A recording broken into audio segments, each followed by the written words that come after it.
जय हिंद। स्वागत है आप सभी का हमारे इस यूट्यूब चैनल पर। और आज हम कंप्लीट पेपर जो फाइनल पेपर कल आप लोग का आने वाला है वहां से रिलेटेड प्रश्न करने वाले हैं। तो वीडियो को जितना ज़्यादा हो सके अंत तक देखें और लाइक सब्सक्राइब शेयर करना ना भूलें। तो चलिए शुरू करते हैं। पहला प्रश्न हमारा कहता है वस्तुनिष्ठ प्रश्न में, जहाँ पे 1 से 10 तक हम ऑब्जेक्टिव प्रश्न को करने वाले हैं, जिसमें से प्रश्न संख्या 1 कहता है कि ओपीडी का पूर्ण रूप नाम क्या है। तो मेरे प्यारे बच्चों, आउट पेशेंट डिपार्टमेंट होता है। इसके अलावा भारत में टीकाकरण की शुरुआत कब की गई थी? पोलियो की। तो पोलियो के टीके का शुरूकरण कब किया गया था? 1995 में किया गया था। और WHO के द्वारा भारत को पल्स पोलियो मुक्त कब घोषित किया गया? तो 2014 में। याद रख लीजिएगा अच्छे से, फाइनल एग्जाम के लिए कल के लिए इंपॉर्टेंट होने वाला है। दूसरा कहता है आईपीडी का संबंध किससे है? तो भर्ती मरीजों से है। साथ ही मेरे प्यारे बच्चों, जैसे कि आप सभी को पता होगा बीसीजी का पूरा नाम क्या है? तो बेसिलस क्लाइमेट यूरिन होता है। और यह किस बीमारी से पीड़ित में दिया जाता है? तो टीबी से ग्रसित व्यक्ति को बीसीजी का टीका लगाया जाता है। जीवन रक्षक टीका बीसीजी को ही कहा जाता है। प्रश्न संख्या 3 कहता है कि रक्त मूत्र एवं मल की जांच किस विभाग में होती है? तो रक्त मूत्र एवं मल की जांच जो विभाग में होती है, पैथोलॉजी विभाग में होती है। इसके अलावा हैंडवाश दिवस कब मनाया जाता है? तो आप लोग हमें कमेंट में जरूर लिखेंगे। हाथों की स्वच्छता की दर कितनी होना चाहिए? 20 से 30 सेकंड होना चाहिए। प्राथमिक स्वास्थ्य केंद्र में बेडों की संख्या कितनी होती है? तो 30 से 50 होती है। इसके अलावा मेरे प्यारे बच्चों, नेक्स्ट 4 नंबर प्रश्न कहता है कि एक्सरे, एमआरआई, सीटी स्कैन किस विभाग में होते हैं? तो रेडियोलॉजी विभाग में होते हैं। वहीं मेरे प्यारे बच्चों, WHO का मुख्यालय कहाँ है? तो जिनेवा में है। आप लोग इसे नोट कीजिएगा, जिनेवा में। जिनेवा कहाँ पड़ता है? तो स्विट्जरलैंड में पड़ता है। इसके अलावा मेरे प्यारे बच्चों, नेक्स्ट प्रश्न आप लोग के लिए है जीडीए का पूरा नाम क्या है? जीडीए का पूरा नाम क्या होता है मेरे प्यारे बच्चों? जनरल ड्यूटी असिस्टेंट होता है। और अस्पतालीय विभाग में इसका महत्वपूर्ण योगदान होता है। गंभीर रोगियों की विशेष देखभाल किस विभाग में होती है? तो आईसीयू में होती है। इमरजेंसी वार्ड भी बोला जाता है इसे। और इसके अलावा मेरे प्यारे बच्चों, आप सभी को पता होना चाहिए कि कोविड-19 की शुरुआत कब की गई? तो 2019 में की गई थी। चीन के वुहान शहर से इसका शुरुआत हुआ था। वहीं नेक्स्ट प्रश्न मेरे प्यारे बच्चों यहाँ से आप लोग का बनने वाला है LAM-A का पूरा नाम क्या है? तो living against medical advice. Living against medical advice इसका पूरा नाम होता है। आप लोग इसे नोट कीजिएगा। इसके अलावा मेरे प्यारे बच्चों, अगला जो प्रश्न का था, ऑपरेशन से संबंधित विभाग कौन सा है? तो शल्य चिकित्सा विभाग होता है, जहाँ पे ऑपरेशन वगैरह सब किया जाता है। अस्पताल में सफाई एवं स्वच्छता का उत्तरदायित्व किसका है? तो यह हाउस कीपिंग विभाग का होता है। किसका होता है मेरे प्यारे बच्चों? तो हाउस कीपिंग विभाग का होता है। इसके अलावा मेरे प्यारे बच्चों, यहाँ से एक और प्रश्न पूछा जा सकता है, टीटी का पूरा नाम क्या है? वहीं मेरे प्यारे बच्चों, 9 नंबर प्रश्न की ओर चलते हैं, जहाँ पे हमारा प्रश्न कहता है कि अस्पताल का प्रशासनिक कार्य कौन सा विभाग करता है? तो ये प्रशासनिक विभाग के द्वारा किया जाता है। खतरनाक अपशिष्ट का निपटान किस डब्बे में किया जाता है? तो रेड डस्टबिन में किया जाता है। आप लोग इसे नोट कीजिएगा।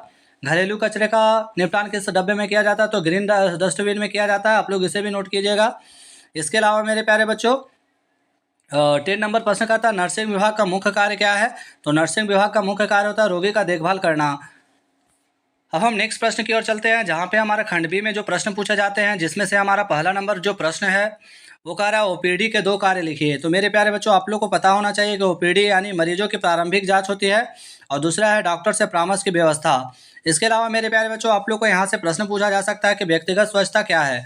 तो व्यक्तिगत स्वच्छता में क्या होता है मेरे प्यारे बच्चों कि जो हम अपने दैनिक जीवन में प्रयोग में लाते हैं, जैसे नहाना, हाथों को नाखून साफ करना, इसके अलावा साफ सुथरा पर विशेष ध्यान देना, साफ सुथरा कपड़े पहनना, ये सभी व्यक्तिगत स्वच्छता कहलाता है। आईसीयू क्या है मेरे प्यारे बच्चों? तो आईसीयू गंभीर एवं अति गंभीर रोगियों के निरंतर निगरानी हेतु विभाग होता है। इसके अलावा इसके स्थान पर आप लोग से पूछा जा सकता है कि संक्रमण रोग क्या है? संक्रमण और विसंक्रमण क्या है? तो संक्रमण रोग ऐसे रोग होते हैं जो एक व्यक्ति से दूसरे व्यक्ति के संपर्क में आने से होते हैं, अथवा किसी व्यक्ति का ब्लड चढ़ाने से होता है, या फिर HIV एड्स से पीड़ित व्यक्ति का खून चढ़ाने से होता है। तो उसे हम लोग क्या कहते हैं? संक्रमण रोग कहते हैं। इसके अलावा पैथोलॉजी विभाग का महत्व लिखिए। तो रोग की सही पहचान में सहायता करता है।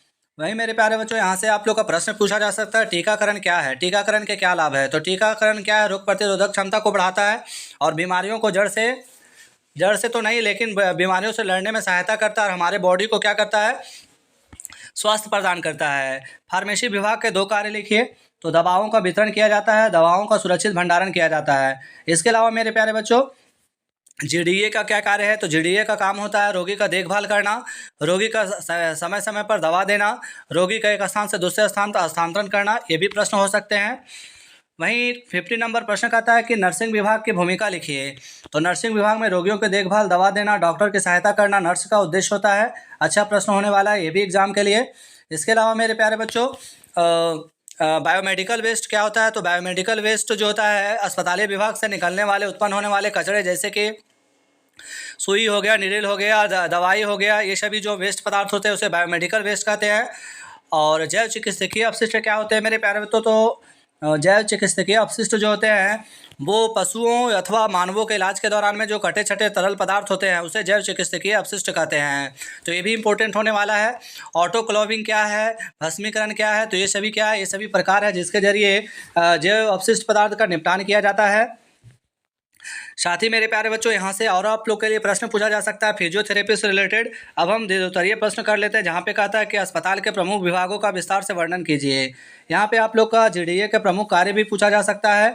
इसके अलावा मेरे प्यारे बच्चों, नर्स की क्या भूमिका है ये भी हो सकता है। फिजियोथेरेपी क्या है?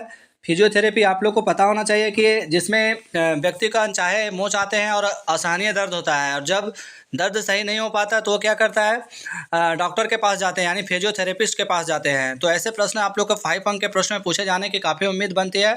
और अस्पताल विभाग में गोपनीयता क्यों महत्वपूर्ण होता है ये भी इम्पोर्टेंट होने वाला है। और एक मरीज के साथ में ऑपरेशन थिएटर रूम में क्या क्या होना चाहिए, तो ये सारे प्रश्न इंपॉर्टेंट होने वाला है। अस्पताल के प्रमुख विभाग में है जैसे कि मेरे प्यारे बच्चों, ओपीडी, आईपीडी, आपातकालीन विभाग, ICU, pathology, radiology, pharmacy, nursing एवं प्रशासनिक विभाग। ये सभी विभाग मिलकर रोगियों को संपूर्ण स्वास्थ्य सेवाएं प्रदान करते हैं। वहीं मेरे प्यारे बच्चों, नर्सिंग विभाग का महत्व बताइए। तो यहाँ से आप लोग का टीकाकरण क्या है, टीकाकरण के प्रमुख उद्देश्य लिखें। आगे के वीडियो में हमने कर दिए हैं। इसके अलावा मेरे प्यारे बच्चों, आप लोग को एक और प्रश्न यहाँ से पूछा जा सकता है, जैसे कि भारत में पल्स पोलियो अभियान का कार्य और इनके सफलता के बारे में पूछा जा सकता है।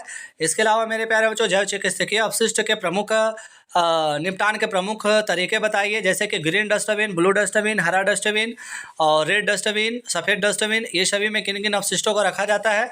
तो वीडियो में हमने इससे पहले भी डाल चुके हैं। तो इससे ज़्यादा आप लोग का चाहे क्लास 12 का बच्चा हो या क्लास 10 का, फैंगमिगेशन क्या है ये इसका वीडियो हमने पहले वाले वीडियो में डाले हुए हैं, वहाँ से आप लोग कर सकते हैं। और एक जलने से पहले या फिर जल जाने के बाद व्यक्ति को क्या करना चाहिए, ऐसे प्रश्न भी डाला जा सकता है। तो ये सारे प्रश्न जो घुमा फिरा कर एक ही प्रश्न की ओर चलते हैं कि जैव चिकित्सकीय अपशिष्ट क्या है, बायोमेडिकल वेस्ट क्या है, और अस्पताली विभाग में जैव अपशिष्ट पदार्थ का प्रबंधन किस प्रकार करना चाहिए, अस्पताली विभाग में जीडीए की भूमिका क्या होना चाहिए, ये प्रश्न इंपॉर्टेंट होने वाला है। तो आशा करते हैं कि आप सभी का तैयारी अच्छा हुआ होगा, और जितना ईश्वर करे आप लोग को सफलता मिले। और वीडियो को जितना ज़्यादा हो सके लाइक, सब्सक्राइब, शेयर करना ना भूले। जय हिंद, जय भारत।